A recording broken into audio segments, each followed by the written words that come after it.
Hello दोस्तों, आप देख रहे हैं लर्न टू एजुकेशन और मैं हूं सचिन और हम करा रहे हैं Jawahar Navodaya Vidyalaya exam 6th class entrance exam की तैयारी। तो मैं आशा करता हूं कि आप सभी लोग सही होंगे। तो बच्चों, अब हम देखते हैं अपना अगला चैप्टर जो हमारा होगा। बीच में मेरी कई क्लासें यानी कई दिन गैप लग गए किसी प्रॉब्लम की वजह से। अब ऐसा नहीं होगा, अब आपकी डेली बेस क्लास आएंगी। और एक मैंने एक काम और किया है कि अपना एक व्हाट्सएप ग्रुप बना दिया है। व्हाट्सएप ग्रुप बना दिया मैंने।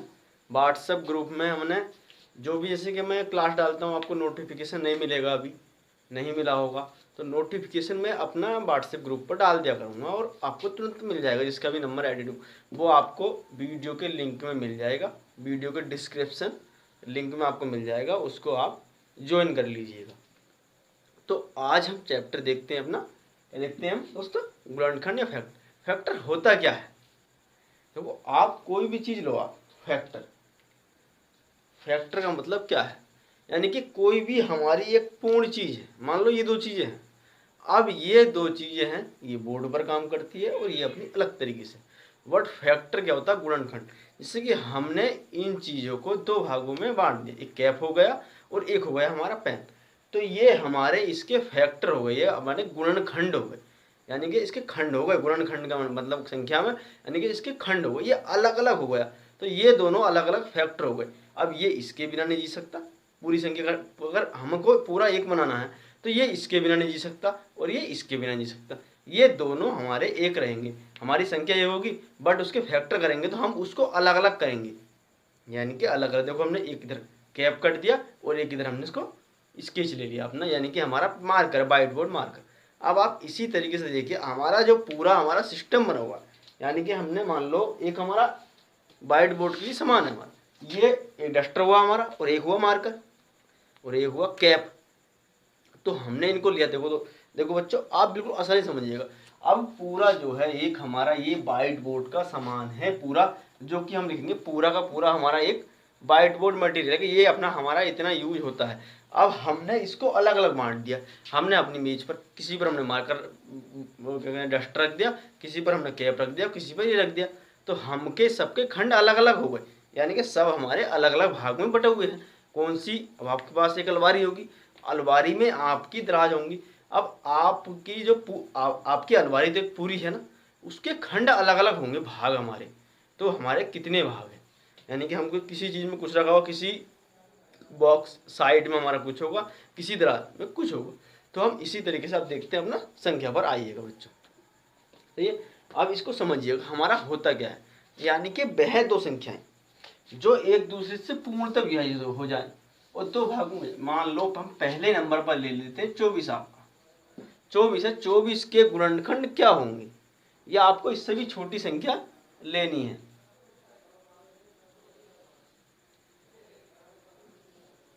सही है, इससे भी अगर छोटी संख्या आपको लेनी है, सही है, इससे भी अगर आपको छोटी संख्या, मान लो हमने 6 ले ली, ये हमने संख्या अपनी 6 ले ली। जब हमने 6 से ली तो इसके गुणनखंड क्या होंगे?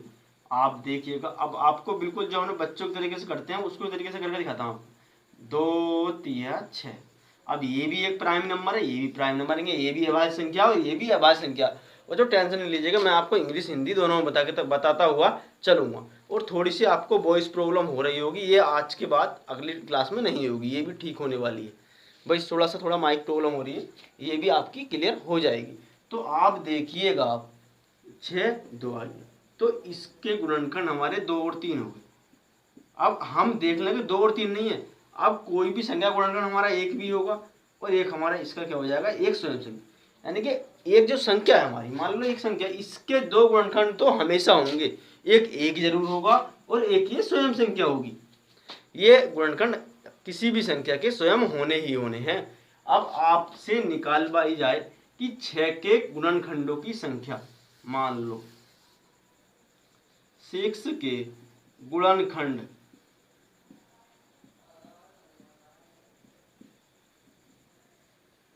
खंडों की कुल संख्या बताइए हमसे।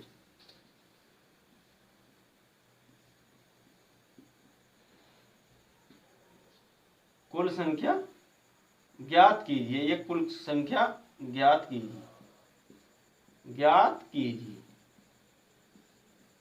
तो बच्चों आपको कॉन्सेंट्रेट करना बोर्ड, यानी कि 6 के गुणनखंडों की कुल संख्या हमारे ज्ञात कीजिए। अब आपसे ये पूछ लिया तो हम देखेंगे हमने काटा कितना 6 से, मैं पहले 2 से काटा और 3 आ गया, ये तो हमारी होगी नहीं। अब हमारे कुल संख्या है कितनी हमको इसका पता है, मान लो एक होगा 1, एक हो गया 2 और एक हो गया 3, एक हो गया 6, कुल गुणनखंड 4 हैं। बट अगर हमें पता नहीं है तो हम आपको इस भाग में काट लेंगे, जैसे कि हमने काटा 2 और 3 में आ गया, तो इसकी घात भी 1 होगी और इसकी घात भी 1 होगी। अब ये गुणा में है तो इसकी घात में 1 जोड़ देंगे और इसकी घात में, दोनों घात में हमने 1 1 जोड़ दिया, तो ये कितने हो गए, 2 घात हो गई, इसकी भी 2 घात हो गई, 2 दूनी 4। तो हमारी गुणनखंडों की संख्या, आप सबको समझ थोड़ा सा प्रॉब्लम हो रही होगी फर्स्ट टाइम समझने में, कोई बात नहीं, इसके घातों का जब हम करेंगे किसी भी संख्या में हमें 1 जोड़ना पड़ेगा और 2 दूनी 4, तो कुल गुणनखंड कितने होगा 1 2 3 4 5, हमको पता है, जब भी मैंने आपको निकाल के बता दी। अब इससे अगली संख्या लिखते हैं हम 12 लेते हैं। देखो इसी तरीके से 12 भी आ जाएगी और आप बिल्कुल ठीक तरीके से देख पाएंगे। अभी आप बुक में ध्यान ना दीजिए, अब आप अभी आपको समझने पे ध्यान देना। हमको किसी भी चीज को जो करना है, करना किस तरीके से, हम चीज को कर तो लेंगे बट आपको ये होना चाहिए स्टार्टिंग में हम किस चीज को किस तरीके से सीख पा रहे हैं। हम बच्चों इस चीज को ऑब्जर्व करना, सीखना है उसको किस तरीके से क्या करना। अब देखिएगा बिल्कुल कॉन्सेंट्रेट कीजिएगा, जैसे कि हम कर पा रहे हैं, हमारा 12 है, यानी कि हमारा 12 यानी संख्या 12 है।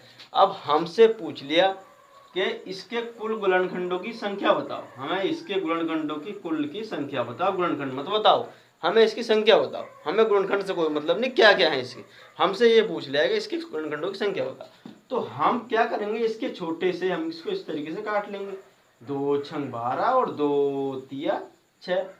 अब आ गया हमारा, सही है, एक तो हो गया ये।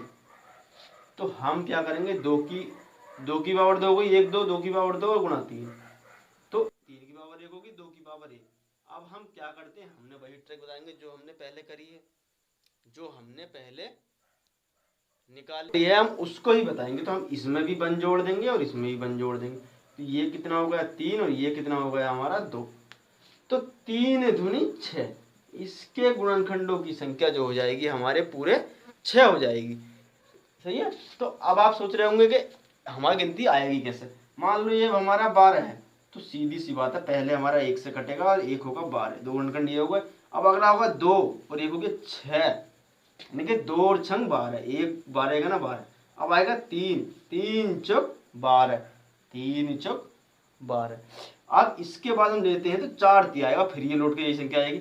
अब इसके बाद अगली संख्या तो फैक्टर में नहीं आएगी ना, तो हम देख लेते हैं कितने गुणनखंड हमारे, 1 2 3 4 5 6, तो कुल संख्या कितनी बैठ रही है हमारी 6।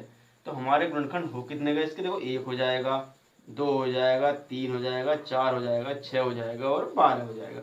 बिल्कुल सिंपली तरीके से समझ में आ गया। तो बिल्कुल अगर आपको कोई भी डाउट है तो आप बिल्कुल अच्छी तरीके से बता दीजिएगा, बिल्कुल भी कोई प्रॉब्लम मत कीजिएगा, आराम के साथ। बिल्कुल आप ये मत कीजिएगा सवाल को पूछे, डाउट सेशन में आप डाल, बिल्कुल आपको संडे में क्लियर करा दिया करूँगा मैं। ये आपकी क्लास पढ़ ली, मंडे मॉर्निंग में क्लास है आपकी है, तो आपको जो भी अगला संडे आएगा उसमें पढ़ जाएगी। आप मेरे व्हाट्सएप ग्रुप पर ही सेंड कर दीजिएगा, कोई भी डाउट है आपका तो वो मैं डाल दूंगा। और वीडियो को अंत तक देखिएगा, लाइक कीजिएगा, सब्सक्राइब कीजिएगा चैनल। अब हम देखते हैं अगला आपका सवाल। अब आपकी संख्या है, आप 1 2 संख्या और लेते हैं, इसी तरीके से आपको मैं रिवीजन कराता हूँ किस तरीके से क्या होती है संख्या। आपके गुणनखंड में ज़्यादा कुछ नहीं, आपको जो कराना है इक्वेशन वाला मैं बाद में कराऊंगा। पहले आपको बच्चों, आपको 6 क्लास में हो जब एडिशन लोगे तो आपको किस तरीके से क्या करना है मैं आपको बिल्कुल उस तरीके से सिखाऊंगा। अब आप देखिएगा, मान लो आप एक संख्या बड़ी दे दिया आपको, मान लो 48 दे दिया, एक तरफ दे दिया आपको 210, इसके गुणनखंडों की संख्या कैसे निकालेंगे, वो तो हमारी छोटी थी। तो आप देख लीजिएगा इसको, एक तो तरीका ये वाला ही बताया था मैंने, कितने गुणनखंड होंगे, तो ये निकलता 1 हो गया और 1 हो गया हमारा 48। अब 2 से कितनी बार जाएगा ये, 2 दूनी 4, 2 चौक 8, 24 दूनी 48, और 3 से, जिससे कि हमारा 2 का हो गया 24। अब 3 का क्या होगा, 3 का आप देख रहे हैं इसको कटेगा हमारा 3 और 3 से 18, यानी कि 16 तिया 48। अब कितना आएगा 4, तो 12 चौक 48 लिख लीजिएगा। अब 5 से तो कटेगा नहीं। अब 6 से आएगा 6 अट्ठे 48। अब 7 से नहीं आएगा, इससे आगे तो आप देख लीजिएगा दोनों संख्याओं में नहीं आएगा, नहीं आएगा ना। अब 6 से 8 आ गई, इधर भी कम होता रहेगा, इससे कम होगा तो फिर ये आ जाएगा, 6 अट्ठे नहीं होगा। तो हम ऐसे देख पा रहे हैं, देखो आपको गुणनखंड में गिनवा दो, 1 2 3 4 5 6 7 8 9 10। इसके जो गुणनखंड होंगे 10 होगी नंबर संख्या हमारी, यानी कि 48 के गुणनखंडों की संख्या हमारी 10 होगी। अब आपको उस तरीके से मैं बता देता हूँ आपको निकालना। देखो जी, हम करते हैं इसको 2 दूनी 4 और 2 चौक 8 और 2 इकाना 2 और 2 दूनी 4 और 2 छंग 12 और 2 तिया 6, 1 2 3 4, यानी कि 1 2 3 4, यानी कि 2 की पावर आ गई हमारी 4 और 3 की पावर आ गई हमारी 1। अब हम देख पा रहे हैं इसमें भी 1 जोड़ देंगे और इसमें भी 1 जोड़ देंगे, तो कितना आ गया हमारा 5 और इसके हो गया 2। हमारी जो हमारी पावर की मल्टीप्लाई करनी है 5 दूनी 10, तो इसके गुणनखंडों की संख्या कितनी हो जाएगी फ्रेंड्स, 10 हो जाएगी। आपको मैंने दोनों तरीके बता दिए। अब इस तरीके से जो आपको अच्छा लगे उस तरीके से आप कर सकते हैं, क्लियर हो जाएगा बिल्कुल। ऐसे ही आप इसको देख लीजिएगा, दोनों को हमें किस तरीके से करना। अब इसको देखिएगा तो इसको आप बिल्कुल पहले अपनी तरीके से कर लीजिएगा। मान लो 1 से गया 210 बार, सही है। अब 2 से कितना जाएगा हमारा 105, ठीक है। अब जाएगा हमारा 3 से भी जाएगा, ये 3 से 70 बार, 3 सत्ते 21, 3 सत्ते 21 जाएगा, क्लियर बिल्कुल। 4 से नहीं जा पाएगा, 5 से जाएगा, फिर 5 से कितनी बार जाएगा 5 चौक 20 और 5 दूनी 10। अब 6 से 36 18 नहीं जाएगा आपको, 7 से भी नहीं जाएगा, 8 से भी नहीं जाएगा, 7 से जाएगा, फिर 7 से जाएगा 10, और फिर अगला जो जाएगा 10 से 7 जाएगा, लगभग देखिएगा इतना ही जाएगा ना, इससे कम तो जाएगा नहीं, लगभग इतने जाएगा। अब हम देख पा रहे हैं इस तरीके से, तो ये हम जो कर रहे हैं बिल्कुल अच्छी तरीके से समझिएगा, बिल्कुल कोई प्रॉब्लम नहीं होगी, थोड़ा बिल्कुल अच्छी तरीके से आएगा, देखिएगा 1 2 जो भी आप बिल्कुल समझ पा रहे हैं, ठीक है। तो अब हम करते हैं उस तरीके से, हमारे 1 2 3 4 5 5 10 जितने भी आएंगे। अब हम देखते हैं इस तरीके से हमारे कितने आते हैं। तो हमारा आ गया 2 इक्का 2 0 2 पंजे 10, अब तो नहीं जा पा रहा। अब जाएगा हमारा 5 से, 5 दूनी 10, 5 इक्का 5 और 3 सत्ते 21, अब नहीं जा रहा। तो गुणनखंड आ गए हमारे 2 5 3 7 7 आ गया, 1 2 3 4, तो ये आ गया हमारा 1 प्लस 1 प्लस 1 प्लस 1 प्लस 1, ये आ गया 2 गुणा 2 गुणा 2 गुणा 2, 2 दूनी 4 दूनी 8 दूनी 16, तो इसके गुणनखंड आ गए 16। इसके गुणनखंडों की संख्या जो आई हमारी 16 आ गई, बिल्कुल क्लियर हो गई बच्चों। ये है इसके गुणनखंड, इस तरीके से भी कर सकते हैं हम, बट इस तरीके से मत कीजिएगा आप, देखो क्लियर तरीके से इसकी संख्या ये आ गई, हमसे अगर संख्या पूछी है तो 16 आ गई, इस तरीके से बिल्कुल क्लियर आ जाएगी, सही है। ये आ गया आपका बिल्कुल क्लियर तरीके से। अब आपको मैं सवाल कराता हूँ, सवाल मुझे कराने किस तरीके से, मैं आपको सवाल कराता हूँ, देखिए।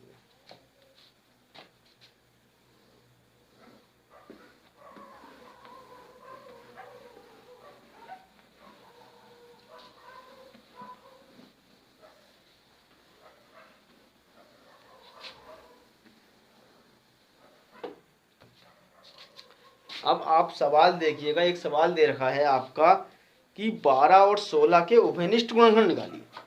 मान लो 12 हो गया हमारा और 16 आ गया, अभी दो संख्या, इनके उभयनिष्ठ गुणनखंड हमें निकालने हैं।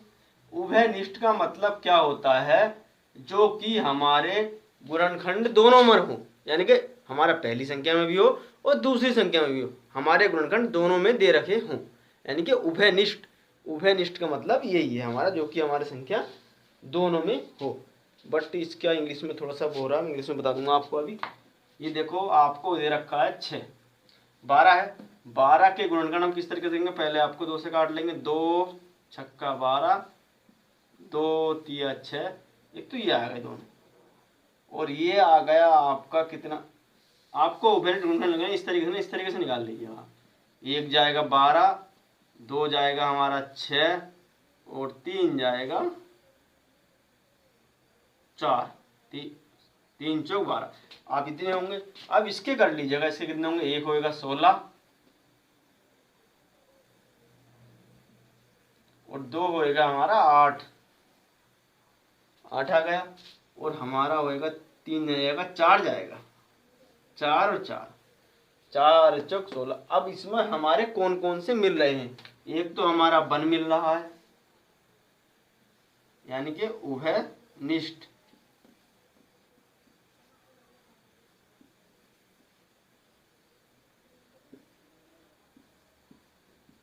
उभयनिष्ठ गुणनखंड। एक तो हमारा 1 मिल रहा है, एक हमारा 2 मिल रहा है, एक मिल रहा है, एक मिल रहा है 2 और एक मिल रहा है हमारा 4। और आप देखिएगा और कौन सा मिल रहा है, अभी और कौन सा नहीं मिलता। उभयनिष्ठ गुणनखंड हमारे ये हो गए हमारे 1 2 4, ये हमारा आंसर आ गया। बिल्कुल क्या समझा, उभयनिष्ठ गुणनखंड हमारे कौन से होते, सही है 1 2 4। अब मैंने अगला सवाल देखा, मैं आपको अगला सवाल कराता हूँ, बिल्कुल क्लियर अच्छी तरीके से समझिएगा। ये गुणनखंड का चैप्टर लाई मैं एक दिन और चलाऊंगा इसको, अभी बिल्कुल आपको 2-3 बार में अच्छी तरीके से करा कर दूंगा मैं। अब हमारा सवाल है, देखो आप समझेंगे अभाज्य गुणनखंड कुल कितने। मान लो एक सवाल आपका टाइप जो है इस तरीके से आया था, 7 की पावर 5 और 9 7 और 11 लेंगे,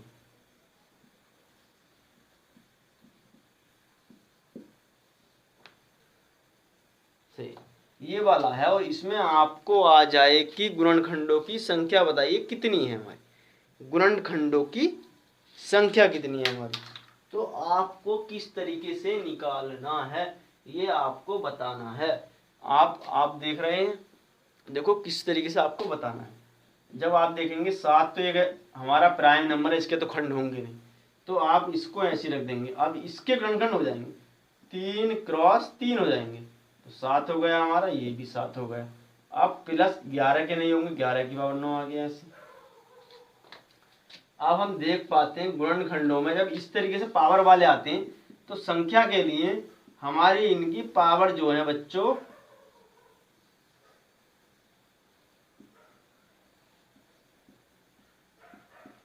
जो इसकी पावर दे रखे हैं ये वाली पावर हमारी जुड़ जाएंगी, बिल्कुल बिल्कुल अच्छी तरीके से देखिए। आपकी पावर जो बिल्कुल ये पावर को हम इनकी पावर जोड़ देंगे, हमारी घात कितनी है, घातों को हम जोड़ देंगे। अच्छा आ गया 7 आ गया और ये आ गया 9, 7 और 7 14 और 9 5 14, तो हमारा आ गया 14 प्लस 14, तो ये कितना आ गया 28। ये आ गई संख्या और ये आ गया आपको आंसर। ये वाला इस तरीके का सवाल अगर आपको आता है तब तो आप बिल्कुल क्लियर कर दीजिएगा बिल्कुल।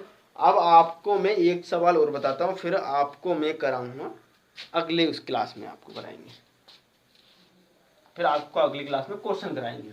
इससे ज़्यादा मैं आपको और शॉर्ट तरीके से और भी अच्छी तरीके से और शॉर्ट तरीके से ट्रिक वगैरह और बड़े बड़े सवाल बताता हूँ। बट आपके सिलेबस में 6 क्लास के लिए इतना ही, सैनिक स्कूल इसके लिए सिलेबस में ज़्यादा कुछ नहीं है, इससे बड़ा गुणनखंड वाले चैप्टर में से इतना नहीं, और जो चैप्टरों में आपको सब में से कराऊंगा।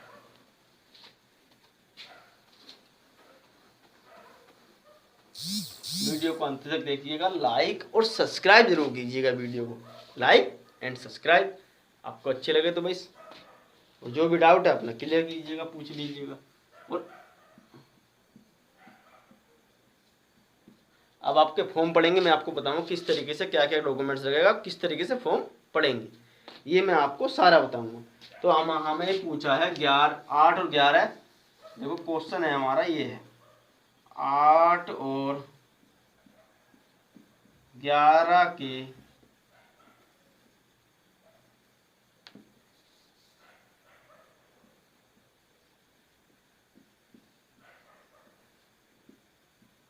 उभयनिष्ठ गुणनखंड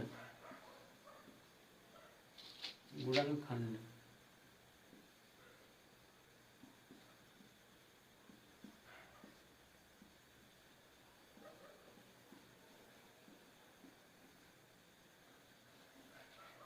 यानी कि 8 और 11 के उभयनिष्ठ गुणनखंड ज्ञात कीजिए। तो आप कर रहे हैं, अब 8 और 11 के उभयनिष्ठ गुणनखंड। अब आप देखिएगा अगर इसमें हम करते हैं उभयनिष्ठ गुणनखंड तो 8 के कितने गुणनखंड होंगे हमारा, 2 हो, 1 होगा, 2 होगा। आपको देखो मैं बता दूं, 1 होगा, 1 और 8, 1 2 4, 3 होगा नहीं। अब इसके ये गुणनखंड होंगे इतने। अब आप 11 की 1 और 11, अब इससे ज्यादा तो गुणनखंड होंगे। तो इसमें जो उभयनिष्ठ होगा हमारा कौन सा होगा, उभयनिष्ठ हमारा एक आंसर होगा। सही है, हमारा इसमें जो उभयनिष्ठ गुणनखंड होगा हमारा एक ही तो होगा, एक ही इसमें है और एक ही इसमें है। बच्चों आप लाइक की सकते हैं। आपके लिए वीडियो, ये वाली वीडियो इतनी रही। अब अगली वीडियो जो आगे आपको थोड़ी बड़ी